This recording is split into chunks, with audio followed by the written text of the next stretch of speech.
Welcome to Forward Progress on this Monday, November 20th, post week 11. We've got an action packed show. We'll be breaking down takeaways of the week that was, forward looking with these teams with big question marks, as well as impactful injuries, and preview this banger of a Monday night football game. If you're not already, you should really subscribe, hit the notifications bell so you don't miss any of the content, and smash the like button. If you give us enough likes today, Suma's going to teach us all the swear words in German when describing the Chargers game and how it unfolded. Of course, none of this would be possible without our sponsor, Pinnacle. Pinnacle is the world's sharpest sports book and available to bettors in Ontario.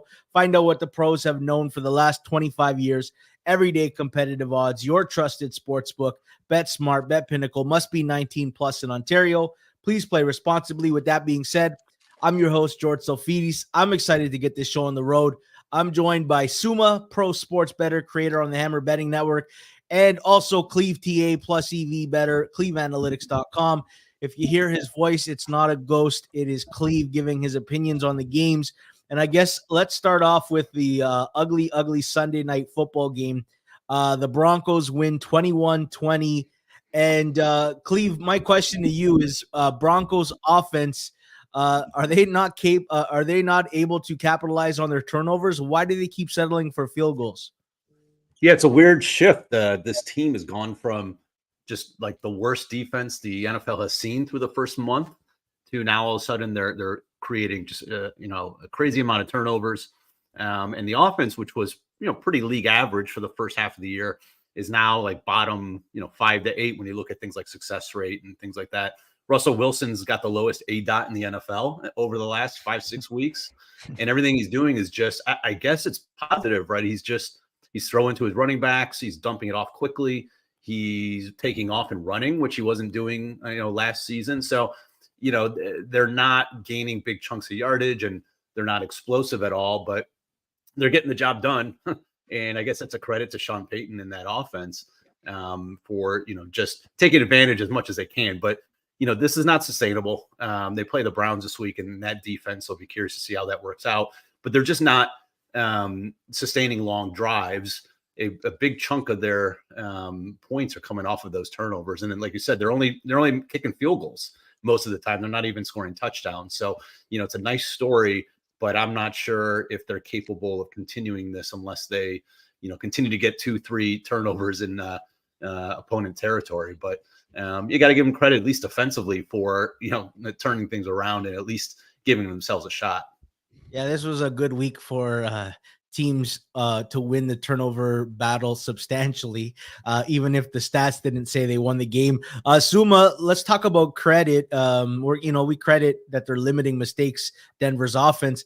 What about Brian Flores? Do we need to give him a lot more credit for how their defense is playing? I know you were probably the highest out of all the Hammer creators on Minnesota preseason, and part of that must have been Brian Flores and how he's coaching up this defense. Yes, it was, but I did not imagine them playing this great. So if you look at some efficiency numbers like DVOA or EPA per play, they are even far exceeding my personal expectations going to the year. I just thought that there was a decent chance that this defense is not going to be worse than last year. And maybe with a blitz-heavy scheme, they might ride the high variance wave a little bit more often than not. So that's basically happening. But I also think that they make it very hard on opposing offenses. And his blitz rate, I think they are somewhere around 50% of the season. So Brian Flores has even exceeded his own personal records when he was with the Dolphins in that 3-year stretch. And I think that defense makes it very hard because they try to cloud the line of scrimmage, and then sometimes they bring everyone, sometimes they bring 5 or 6, sometimes they bring only 3. So opposing quarterbacks are consistently being forced to think about what's happening post-snap. And I think that combined with a few well-timed blitzes really makes the difference so far this season, because that personnel is not great. They have like Daniel Hunter, Marcus Davenport is on an IR. I don't even know whether he played 5 games this season. The personnel is not great, but I think Flores is doing such an incredible job in really getting the most out of that defense. Yeah, for sure. Flores is not the only coach that's doing well. This question goes out to both of you, and Cleve, I want to ask you first. Kevin O'Connell's kind of like made do with what this offense was. Even before Cousins went down, they were playing at a high level. Jefferson's close to being back. I'm not sure if he's back this week. What do you make of this Vikings offense as a whole when he's back? And like, are we talking playoffs? Is this a playoff team come January? Yeah, I mean, I think by default they're kind of a playoff team because really there's nobody else except for the whoever doesn't win the AFC South, or so the NFC South. So you're looking at one of New Orleans, Atlanta, or I guess Tampa. Tampa's got a really easy schedule down the stretch, but there's really not many options, and Washington's fallen off. So it's kind of by default, but you got to give them credit. They're just kind of making the plays where they have to, and Flores in that defense. They got to get a lot of that credit because they're keeping them in the game, in these games. And, they're getting 0 from Alexander Madison. Ty Chandler's a much better option. Hopefully he'll get some more run there. But, TJ Hawkinson is stepping up and Jordan Addison. And then, when you get Jefferson back, we'll see if Dobbs can really lead this offense to, to an actual wild card win potentially. But, it's a great story. And I think they are a playoff team just because they're so solid and they don't make a ton of mistakes. And they kind of do things the right way. So, I got to give them credit. I thought that after the Cousins injury, they should have just started selling pieces and looked to next year. But they've kind of, hung around and, put this thing together. And, looks like they are going to make the playoffs. Suma, like really good O-line. Jefferson, Addison, Hawkinson, even Powell is a pretty good set of weapons. O'Connell's a good play caller. You think the Vikings could possibly upset one of the division leaders in the playoffs? I mean, we just talked about their defense, which could hit a high positive wave of variance, like in any given game, maybe force like 2 or 3 turnovers, and then all of a sudden they could potentially make some games close. I think that the foundation, like you said, with their O-line, with their skill position group, is at a very, very high level, and it would also probably be a great environment for a rookie quarterback next year. All right, let's move on to Chargers Packers. I've been putting it off long enough. It is one of the grosser games for a couple of us in the chat. But we'll start with Cleve, the guy who I don't know that you had any money on this game. Packers end up winning 23-20. I guess my question to you, Cleve, is has Jordan Love and this offense finally arrived? I don't know if arrived is the right word, but he's definitely getting better and he's improving. He was, it didn't look like he had any idea what he was doing for the first 5-6 weeks of the year. And then the last couple, he's, if you look at just the last 3 games, 4th in EPA and 7th in success rate, he's pushing the ball down the field a lot more, just looks more comfortable. His wide receiving core is getting better. Christian Watson's finally, I guess, staying healthy. And Jaden Reed, the rookie out of Michigan State, is stepping up in a big way. So, it's too bad they lost Aaron Jones yesterday, looks like for the season, because he is and I know Suma's got the numbers, but their numbers on the field and when he's off the field are pretty stark, and he gives them another dimension because A.J. Dillon is just a plotter. He doesn't do anything for you in the pass game. He has no explosive ability. He's just kind of like 3 yards in a cloud of dust. And so it gives, it makes it a lot easier for a defense to defend that when, a guy like Jones would at least get you, screen passes. You could put him out wide. So that, that's too bad. That could have been, they might have made a little run here. And I was just talking about Minnesota having that, last playoff spot locked up. Green Bay could have made a run. Their schedule's pretty easy. So, that Jones injury is a problem. But yeah, it's at least it's a good sign for them that Love is playing better. And that was really the key here this season, is see if he can actually be that franchise guy. Not sure he's answered that question yet, but if he continues on this pace for the remainder of the season, then at least they've got, they can go back to him another year and see, see if this is going to work out. Yeah, even that Jaden Reed reverse touchdown was off an Aaron Jones play action. Like, he sucked up a lot of attention and allowed Jaden Reed to hit the outside edge. All right, Suma, you and I were talking about this game in our group chat with everybody all week, and we weren't on opposite sides. You like the Chargers, I'd like the over, and I'd like to think that in a world where bounces even out, we probably both cover comfortably. 800 yards of total offense, missed extra point and field goal, combined 14 of 28 on third down conversion, Suma. And this game doesn't go over and the Chargers don't win. What are your thoughts? This is the couch in therapy session. What are your thoughts of this game?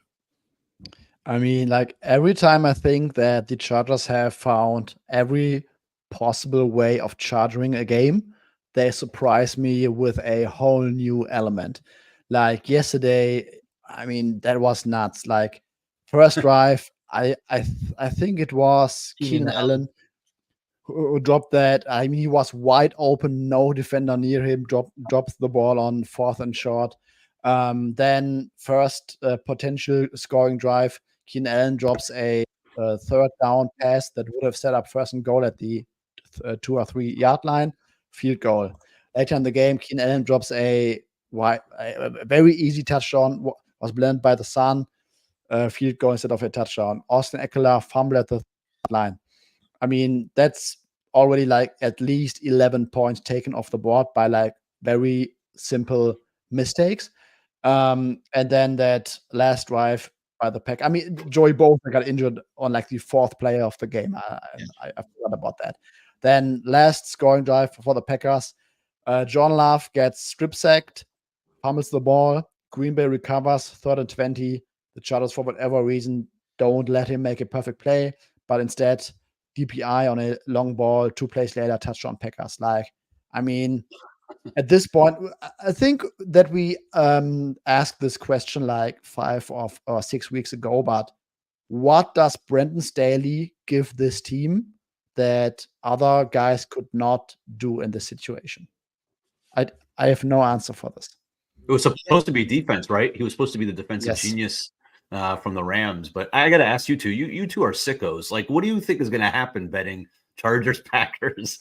Like, you got to be real sick in the head to think that it was going to be anything other than a parade of follies at the end of that game and just crazy stuff. Like, I was like, I was going to bet on the Packers. I said, why in the world do I want to watch the end of it? I knew the 4th quarter would just be exactly how it turned out. I had no idea which side of the coin was gonna land, but these two teams are just made for each other because every game is the same at the end, and it's just a matter of who screws up more. It's just I couldn't imagine watching that game with money on it.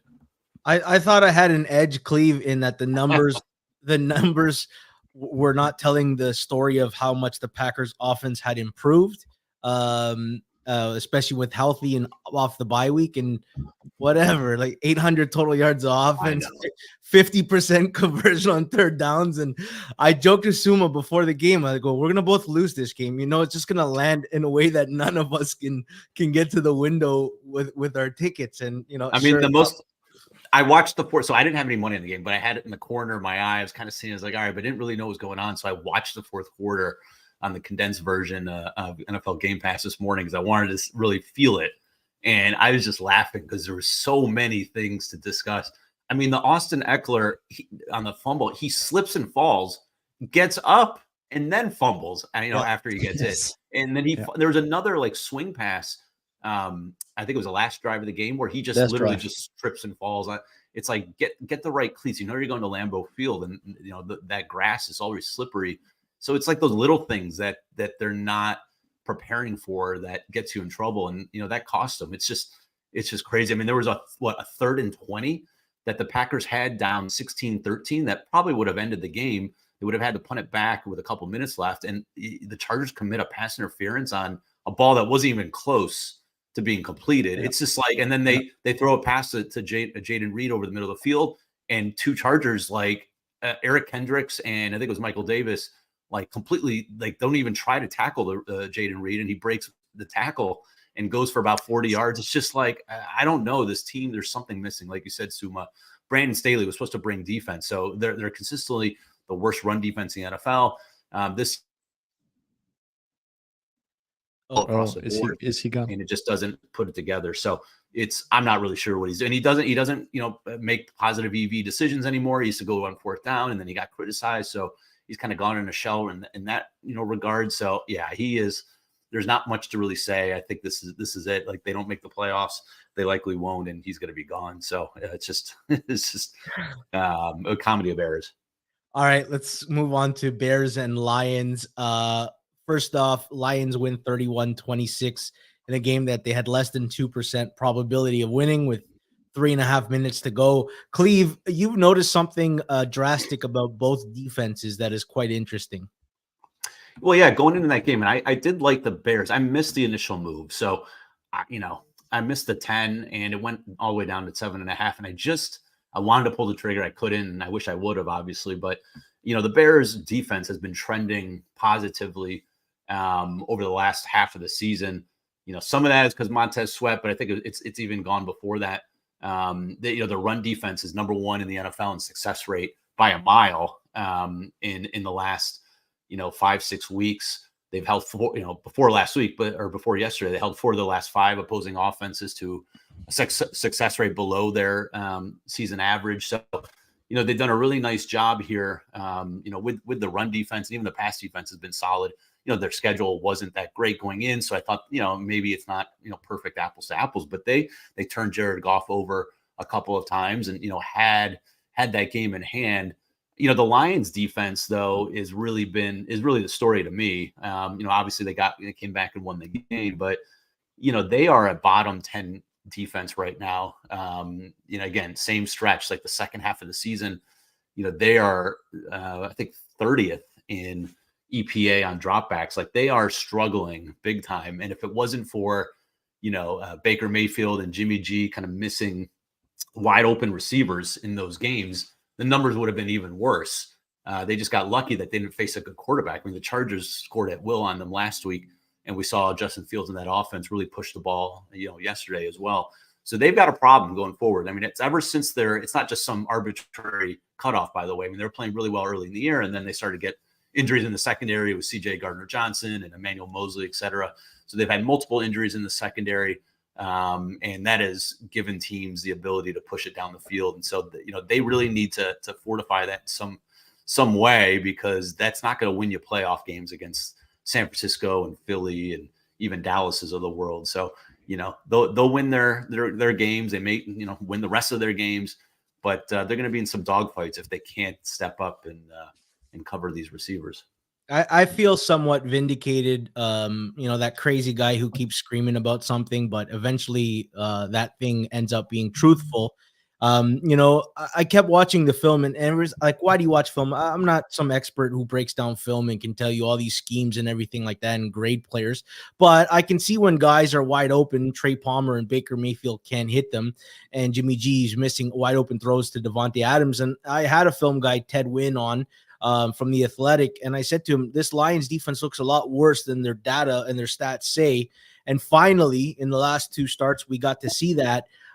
Suma, do you share those concerns with Detroit? And then also, are the Bears a lot more frisky? Like, they've had a good month and a half, and this isn't the team that, 5 weeks in looked like they were tanking for the number 1 pick. They actually look like some of these pieces are coming together. The run game's working. Braxton Jones comes off the IR and the O-line starts clicking, and all of a sudden some of these weapons are looking good as well. Yes, I think that their offense will be improved going forward. I mean, basically starting in that Broncos game, I think it was week 4, that offense has really been better. Justin Fields ranks like, I think he should crack the top 10 in terms of EPA on deep passes on the season, ranking like top 5-ish since that Broncos game. So that offense is improving. The defense, I still have some concerns with, because the Lions had some success running against them, and even later in the game, I mean, early in the game, the Bears got Jared Goff. I think all 3 interceptions were against cover 2, and for whatever reason, Jared Goff has some mighty issues against cover 2 this season. And I think, when I remember correctly, that at least 2 of those 3 interceptions were against cover 2. And then later in the game, I mean, this Bears team basically completely lacked that ability to close out the game. I mean, when you have a 4-on-1 turnover advantage, you cannot just go into prevent mode late in the game. Then the final sequence with 1-1 deep ball on the last Bears possession. I mean, Justin Fields ran for like 100 yards. So why don't you just call some nice QB keeper runs late in the game to just seal the game? I mean, that's probably still some bad coaching. I don't trust that Bears coaching staff at all. And I just think going forward, they will be fun because they will put up a lot of highlight tape. But I still think this is a very unserious team. All right, Seahawks, Rams, just some unserious play calling from both teams at the end of the game. The Rams end up holding on 17-16. Cleve, we often talk about great play designers versus poor play callers. Like, I always thought of Kyle Shanahan like that. Really good play designer. At times, he's been awful with his fourth down decision making. He has improved at that. Sean McVay fits into that boat, right? Really good play designer, not such a good play caller. No, and it's more about decision making, and he continuously does it. He's been doing it for a number of years. They got down. It was funny because I had Rams pretty big, +1, so I had a good number. I think they closed 2.5 as a favorite. The first, 2.5, 3 quarters, the offense looked completely inept. They couldn't do anything, and then Matthew Stafford took a giant hit on like this reverse pass thing, whatever. It got intercepted. He got drilled in the chest, and from that point forward, he looked like an MVP candidate. Just was on the money. They were calling all the right plays, and they get down. They're down 2 with, I think there's about 1:40 left, and Seattle had 1 timeout remaining, and it was second down. And that's a situation where you either just run it and force them to call timeout. You could actually score. I mean, you're at the 4-yard line, so you run it, and at worst, you don't really get much, but you force them to call timeout. You can even run it again, and then you kick a field goal, and it would have less than a minute left, likely, and no timeouts. But for whatever, or if you're going to throw it, like, at least act like you're going to run it, and then run some sort of bootleg or play action, and Stafford could either keep it or do whatever he wants. But instead, they go empty and they go 5 wide. And so he's telling the defense exactly what he's going to do. And they throw a slat to Nakua, and it was dropped. And it was just like, and they stopped the clock. And it was just a ridiculous way for Seattle to get the ball back. I mean, they had a full 40 seconds at least extra and an extra timeout to go ahead and try to get in game-winning position. And they did. I mean, if it wasn't for Pete Carroll screwing up on the other side, or maybe it was Geno Smith, I'm not sure. They ran the ball after a play to DK Metcalf. They could have easily, thrown a pass in a sideline to get a few more yards. Instead, they essentially settled on a 54-yard field goal. The Rams would have lost, and it would have been all on McVay, in my opinion. So he continuously does stuff like this. I mean, he still runs the ball too much on first downs, and it's just, I don't understand. It must be just kind of a stubbornness on his end that he thinks he's this offensive genius. He doesn't need help in game strategy, but he really botched the end of game situation and almost cost him. Suma, the Seahawks have 2 good running backs. They have multiple good pass catchers, and yet their offense seems like it's been in the mud for a month now. And there's too many good players not to be successful. I guess my question is Geno Smith just really holding this team down now?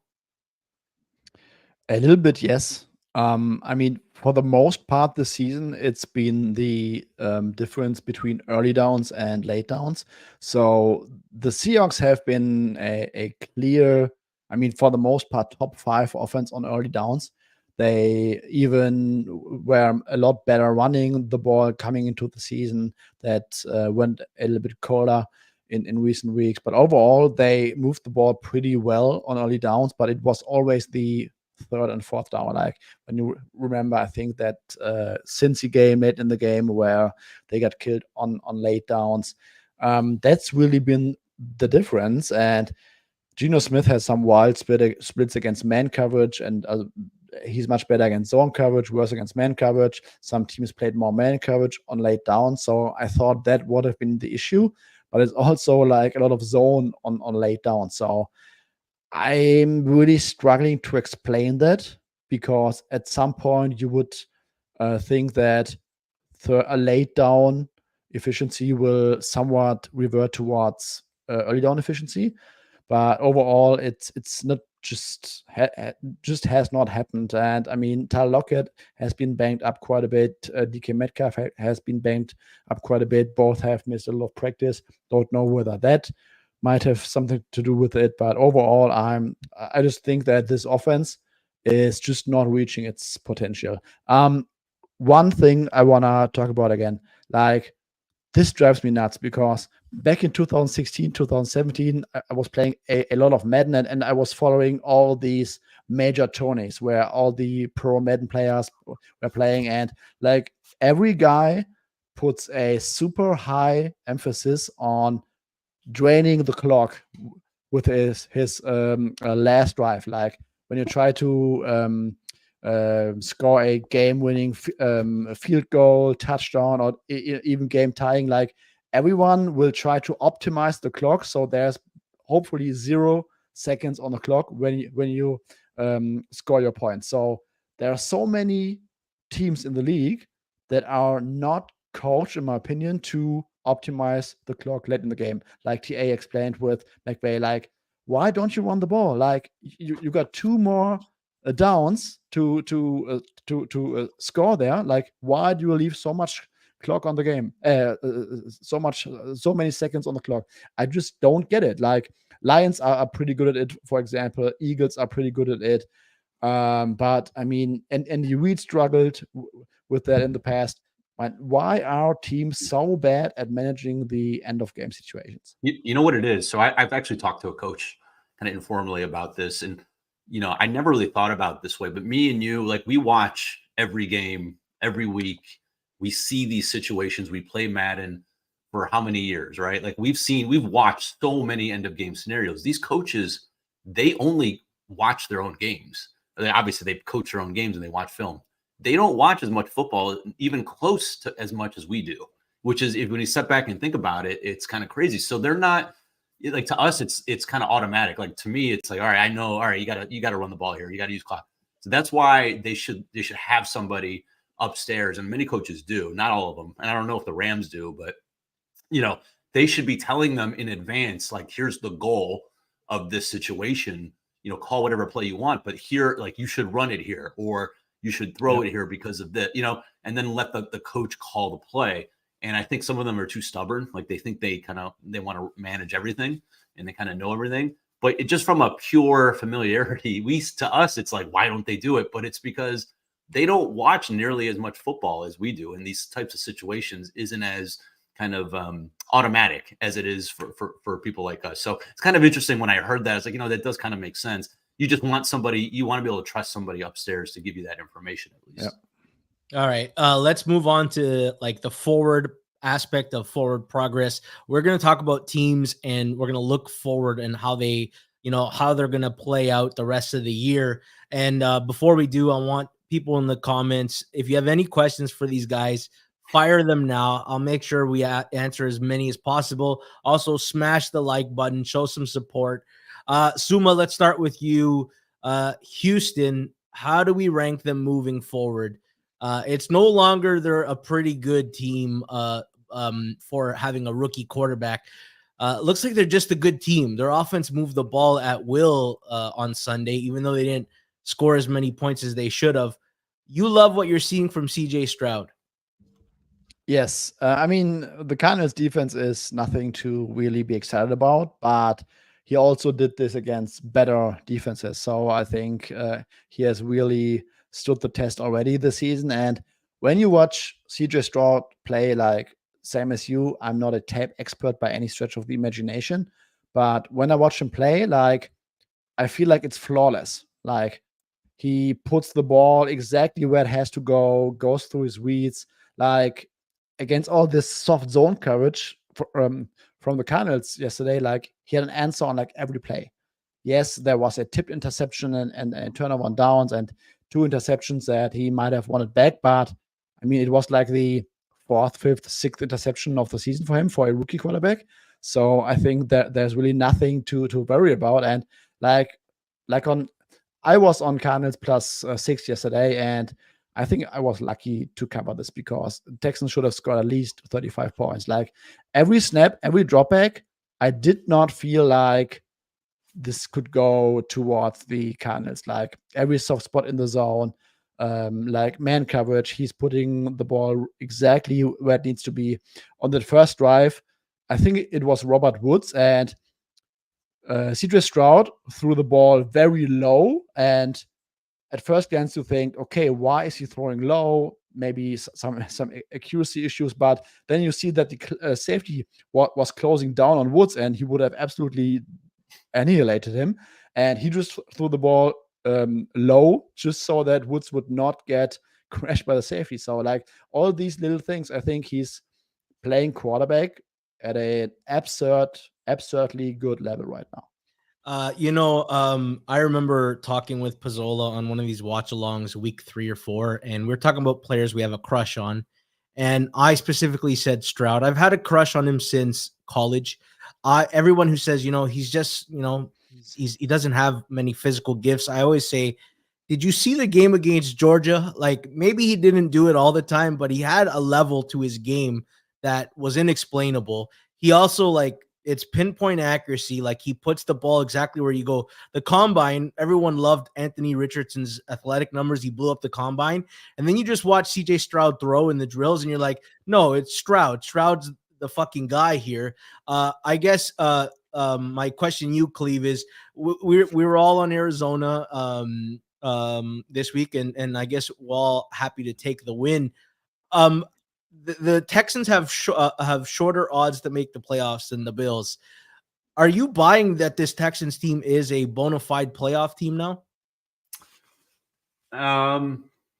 No, but I wouldn't mind seeing them in there. I think it'd be fun. I definitely don't want to see a team like Pittsburgh in there, or I think just from a pure entertainment standpoint, I'd love to see Stroud and see what he can do in the playoffs. They still have deficiencies in that defense. I mean, yeah, they got, Arizona got outplayed, but it wasn't by that much of a margin. And Kyler Murray, if you watch that game, I watched the whole game, he missed multiple wide open guys over the middle of that defense. I mean, the middle of that Houston defense was just wide open, and they completed a bunch, but then he missed guys. Like I said, there were tight ends and receiver that didn't have 3 or 4 yards of space. There's 3 or 4 yards of space between that player and defender, and he just, whatever reason, it wasn't very accurate.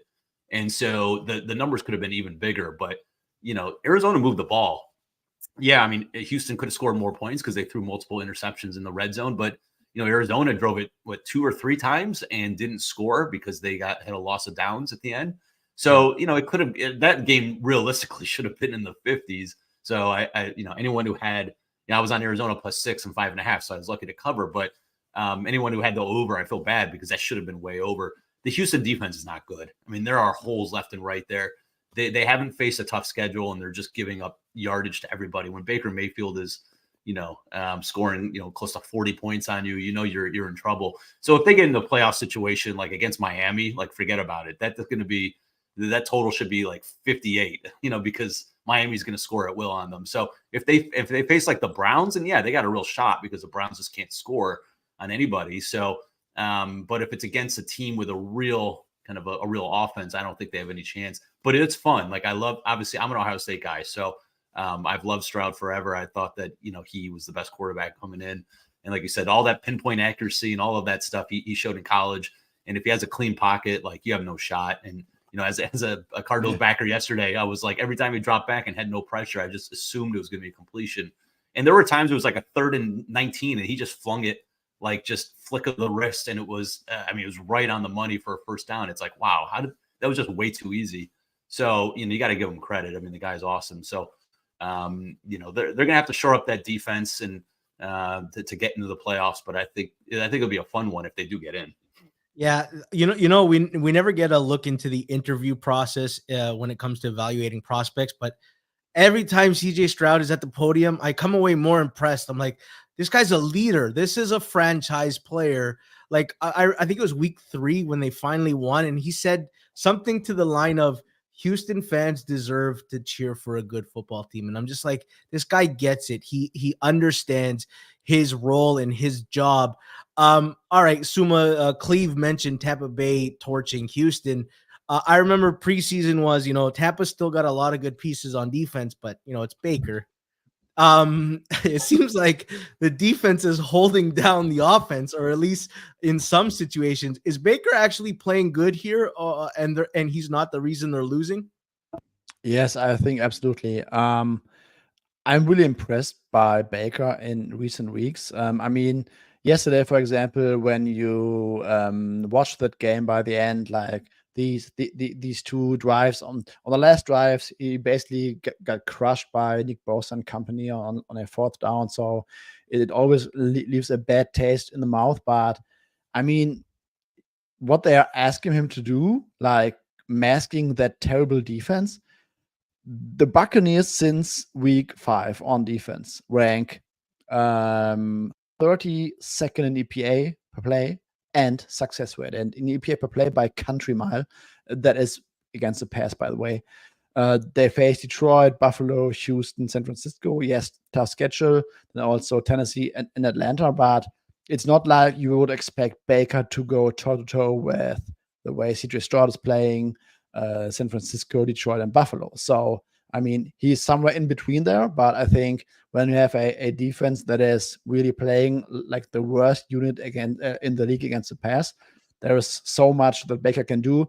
That head coach OC combo still has a crush on establishing the run game. They are trying to throw the ball deep. Like he's consistently trying to hit Mike Evans deep down the field. Yesterday, on that second to last drive, like 2 touchdown drops in the end zone. The week before against the Titans, Mike Evans had a monster drop in the red zone or end zone when I remember correctly. So I think that Baker deserves a lot of credit for the way he's playing. And right now, I'm a lot more concerned about the Bucs defense. All right, Cleve, rather than ask you about the Bucks, I'm going to ask you about Cleveland, and then we'll move on to all the lines and the way the markets are moving. I mean, this Browns defense is really, really, really good.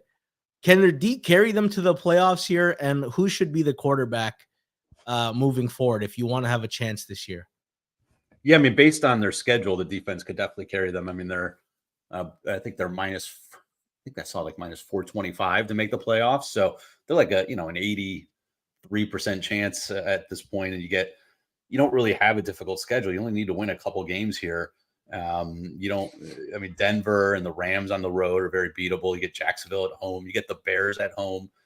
Houston, and then you get the Jets now with Tim Boyle, Suma's new quarterback, Tim Boyle at home, and then you get Browning in Cincinnati. You get Tim Boyle and Jake Browning back to end the season. So even if you go on some sort of tailspin, you still have two like games where you're going to be favored at the end. So I definitely think that their defense is good enough to get them to the playoffs. Those offenses that they're facing are not, outside of maybe Houston and Jacksonville, not really dynamic. So definitely can get there. I mean, I think as to who the quarterback will be, it's going to be DTR this week. And, if you watch that game, like they limited him. They told him, like, you're going to throw either a slant, an 8-yard curl. And if it's not there, then you're going to, go to your outlet guy. And if that's not there, you're either going to run it, tuck it and run, or throw it away. And you're not going to do anything else but that. The first game when it was, the Baltimore game, when they found out the morning of that he was going to start, they used the Deshaun Watson game plan. Like they didn't change the game plan. So it was a lot of push the ball down the field, things that you wouldn't want from a 5th round rookie. And that just was an abject failure. So this time around, they knew that with their defense and the Pittsburgh offense, the way it is, and they had a target in mind, get to 13 to 17 points, and they probably felt that they could have won. And that's what they did. So they limited him to that the extent. Now, he wasn't very accurate with some of those throws, but there were also 6 drops. I just looked at PFF before I got on here, and that 6 drops, 20% of his attempts were dropped, or at least credited with a drop. So if those are completed, his numbers could have looked a lot better. And they didn't really unleash him till that last drive when they needed it. And he was 4 for 4 for, I think, like 49 yards and got them in the field goal range. Like that was clutch. So like maybe you give him a few of those drives where you let him push it down the field, and you're going to have to, because you can't survive with 13 points and think you're going to win a bunch of games. So they're going to give him another shot here in Denver. It might end up being a disaster because that's a tough spot to be in. with that crowd noise and Mile High. And then they get the Rams. They're actually going to practice at UCLA, his alma mater, in between. And so I think he'll get Denver. And if it's a complete disaster, you might see Joe Flacco. But as long as it's, at least okay enough, we'll probably get 2 starts here in LA as well, which will be like a Browns home game with all those fans in Cleveland. So you'll probably get 2 spots there. And then if it's at that point, you could reevaluate and put Flacco in. I don't know. I mean, I get it from one extent. You get Flacco, who's a veteran. He's got a strong arm, but he's a complete statue in the pocket. They're just going to blitz him to death. And it's not like the Browns have a ton of receivers who can get open. And he's been on his couch for the last year.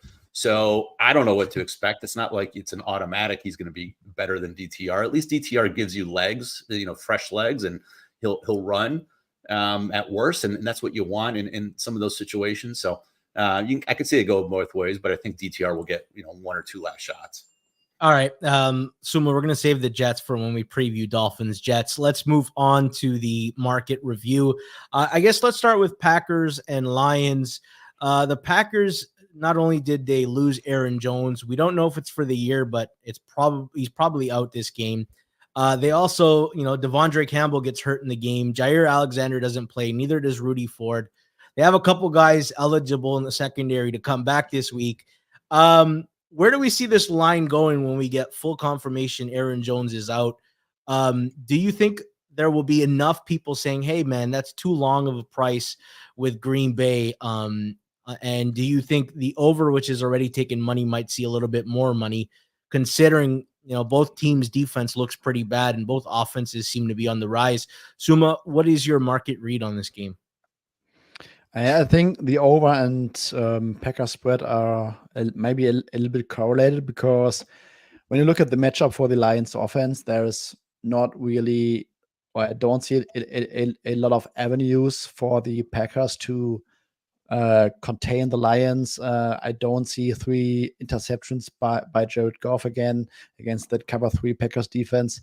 So I don't see a lot of avenues for the Packers defense to look good.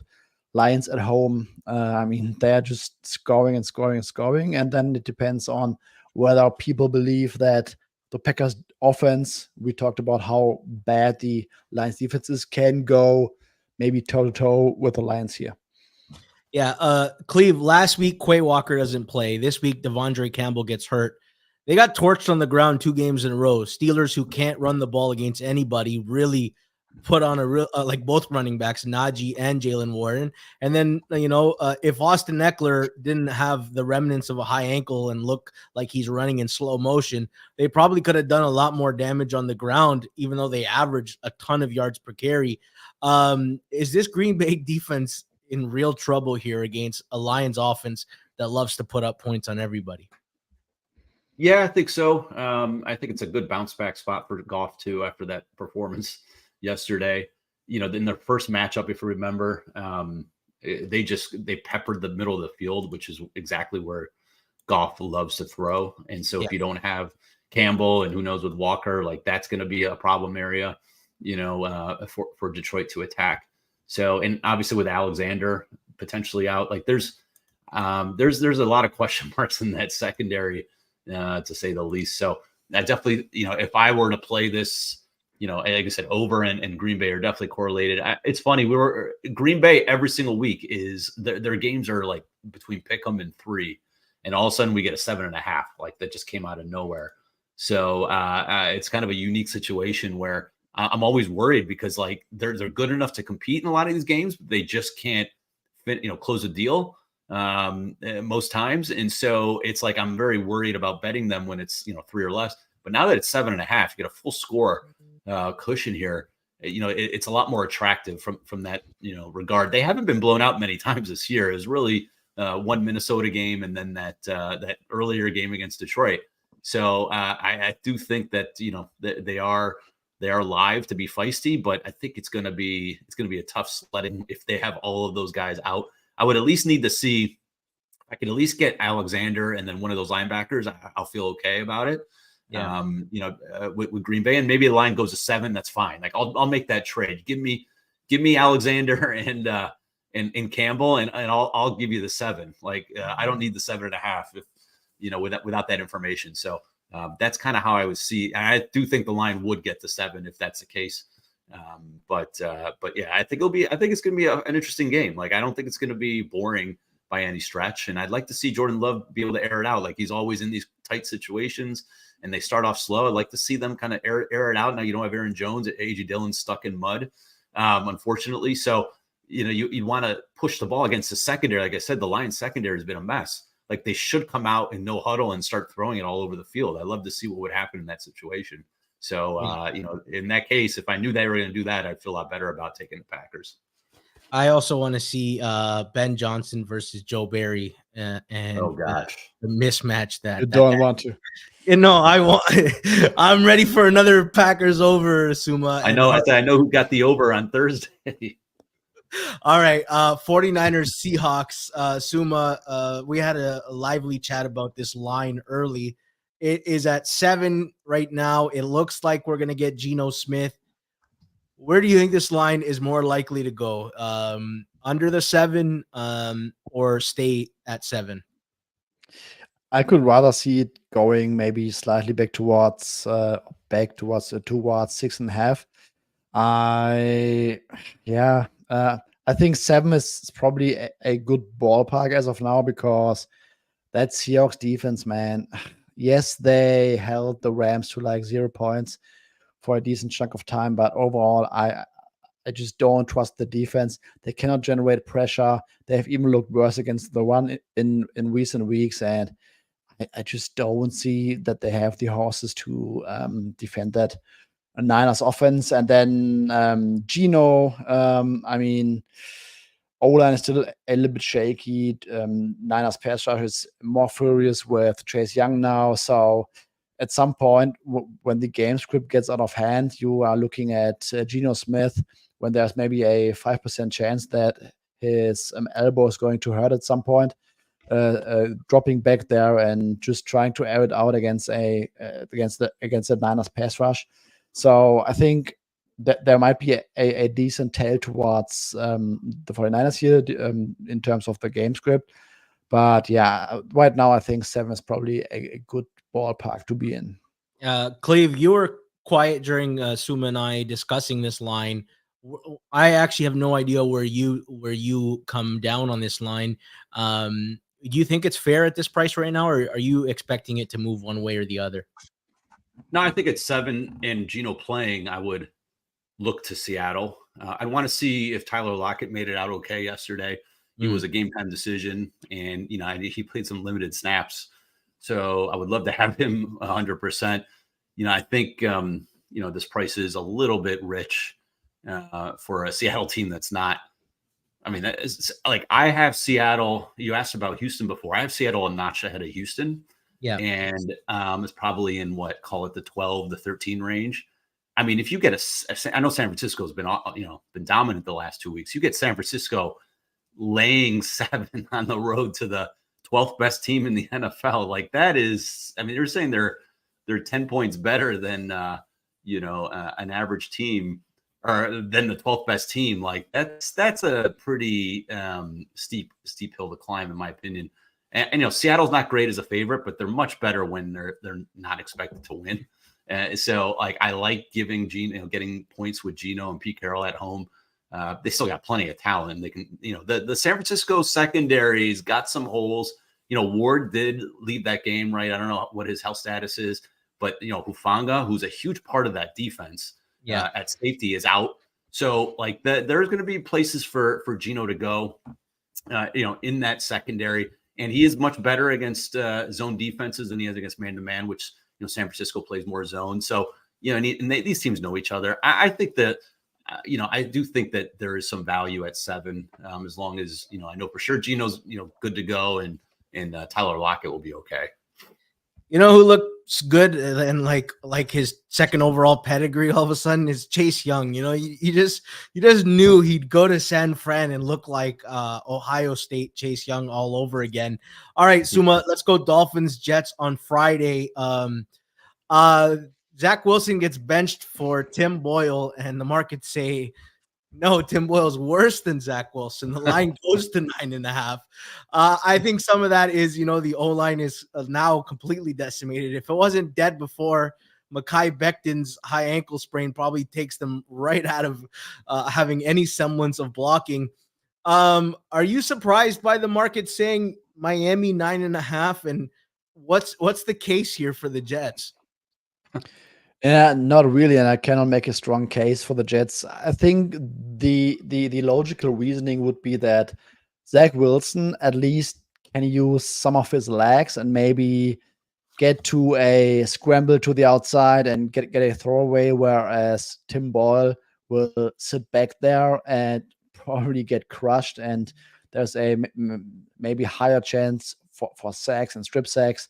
That would be my explanation, because that Dolphins pass rush is going to get better, at least by virtue of their secondary being better. So they will generate more pressure solely due to quarterbacks holding the ball longer. And that Jets offensive line, they are down 4 starters if Dwayne Brown does not come back this week. I don't think there's any word on this so far. So it's tough. I mean, Tim Boyle behind that offensive line, Garrett Wilson is banged up, and Lazard is not playing well. I mean, the only offense right now for the Jets is a dump off to Breece Hall. Yeah, Cleve, Miami's offense has been lagging the last few weeks, and the defense looks really good. I'm just wondering, when this all comes together perfectly, Dolphins are going to be pretty good. Why do you think the offense has now slowed down and the defense looks a lot better? Yeah, I don't know. I mean, Kansas City is an elite defense, so I wouldn't, I wouldn't put too much blame on that last, 2 weeks ago. Yesterday was interesting. So I know we in our chat, we were talking about when that line kept going up and up, and it got to 14 and 14.5. And I even made the point, said, this Raiders defense isn't good, but they are number one in allowing the lowest amount of explosive pass plays. Like, they keep everything in front. Like, that's their goal. So yeah, you can matriculate down the field, and from an efficiency standpoint, they're not very good. But you're not going to get these 80-yard touchdowns that you would get against some of these other defenses that they've faced. So, and that's what you saw. They didn't punt. I don't think they punted for the first 3 quarters, right? Miami, it was a couple turnovers and we some just other fumbled. things. So we just said, we don't need to hang on to the ball. We'll just fumble it every drive. Yeah. I mean, that stuff is random. So I wouldn't be that didn't concern me. That's what the Raiders do to you. They just force you to, kind of go 5 or 6 yards at a time instead of 50. So, that's just going to happen. I think they'll be all right. And we'll see what happens. I mean, this Jets defense, like, how long can you as a defense, like, go up there and play? Like, you saw it in the second half of that game yesterday. I was on Buffalo, so I watched that whole game. The defense, quite frankly, gave up, which I don't blame them. Like, when you have to keep getting thrown out there after Zach Wilson makes mistakes and they can't move the ball, like, why are you going to go out?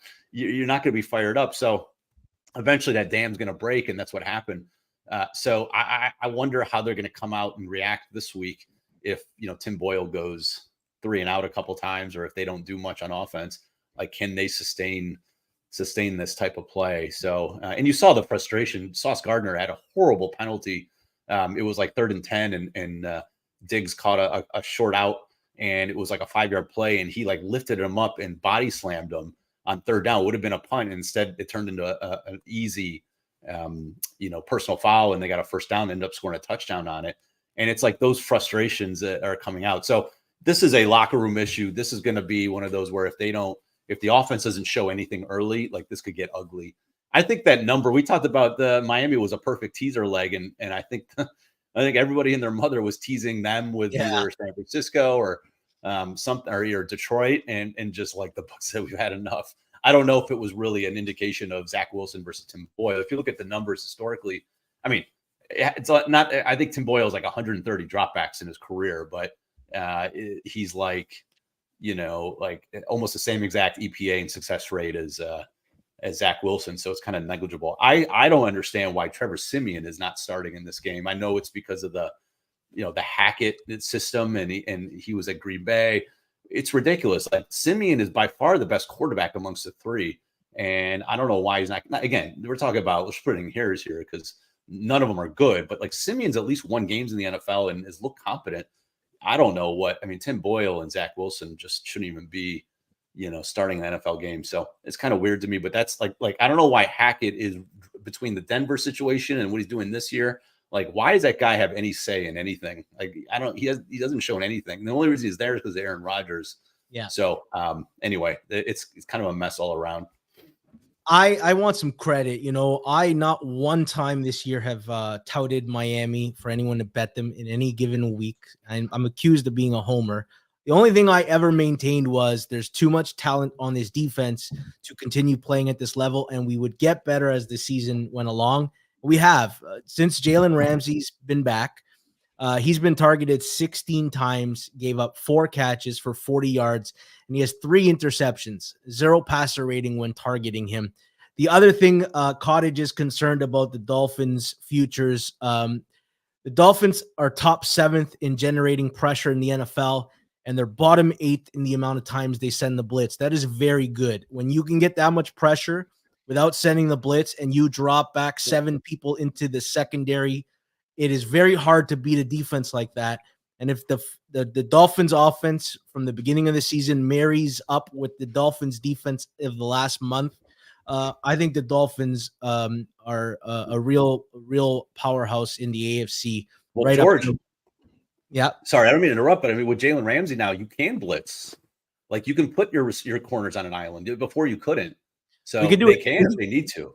We can do everything. Like, listen, Jalen Phillips, Bradley Chubb, Christian Wilkins, Zach Sealer is a very good D-line. So, like, people had this, and Jerome Baker and David Long as linebackers are good. On paper, this defense was fucking loaded, and it didn't make any sense for how bad the Dolphins defense played. And all I just said was, be patient. I think I've actually been restrained in my thoughts of Miami, and we have a very soft schedule. If we get that 2 seed, 2 home games in Miami, and you never know what happens. Let's talk Monday football preview. Last year's Super Bowl teams, Eagles and Chiefs. I guess Dallas Goedert is the only injury of note. Yeah. Suma, when you start to think of this game, what are you looking for? What are the edges? What's the matchups you're interested in? I'm interested in Patrick Mahomes having a very good game with 2 weeks to prepare against a Eagles defense that is very stout at the defensive line, but I don't trust them against the pass overall. I think they have holes over the middle of the field, linebacker or safety. Cornerbacks have not playing that well like last season. So I think Eagles defense also rank 32nd in DVOA against tight end passes. So I think it's going to be a big Mahomes / Travis Kelce. I mean, Taylor Swift is in the building, so I bumped my KC rating already for that. She's meeting the parents too. Like her parents are meeting the other parents. Another point. That's a big edge. Yes, absolutely. Yeah, I think Chiefs will have a good game. Then on the other side, I really like the Eagles, but I think that the loss of Dallas Goedert will hurt them.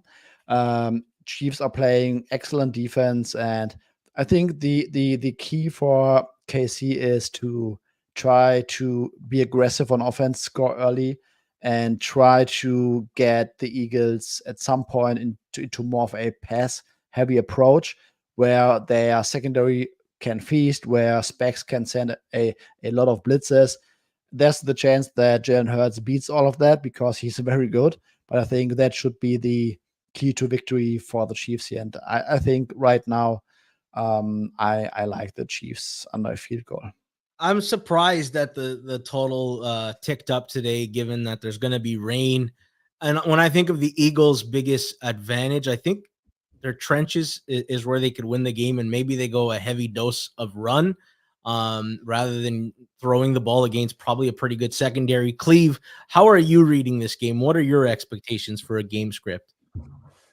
Yeah, I have the under too, and I the weather's not going to be horrible, but it's definitely not going to be good.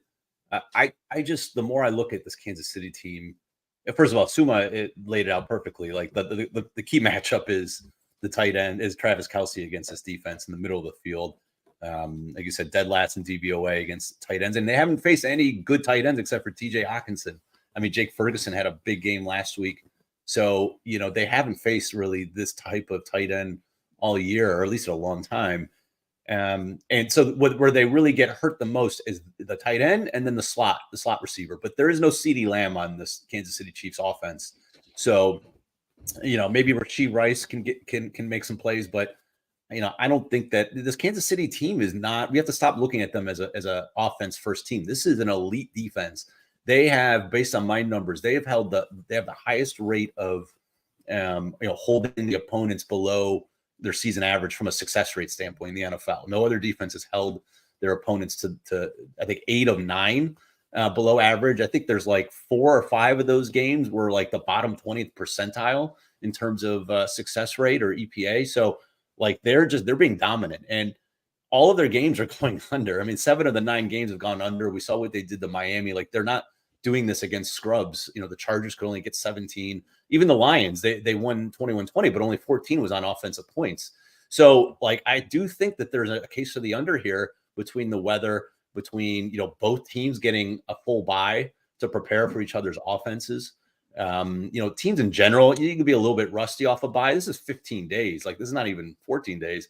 So I think there's a little bit of a rust factor. I think Jalen Hurts with his knee could be an issue. Like maybe he doesn't run as much. And then the other matchup I'm interested in is AJ Brown versus Trent McDuffie, because McDuffie is an underrated corner, maybe the most underrated in the NFL, and he's locked up everybody. And AJ Brown's been the best offensive player in the NFL, maybe him and Tyreek Hill. So I'm curious to see how those two go if they go head to head.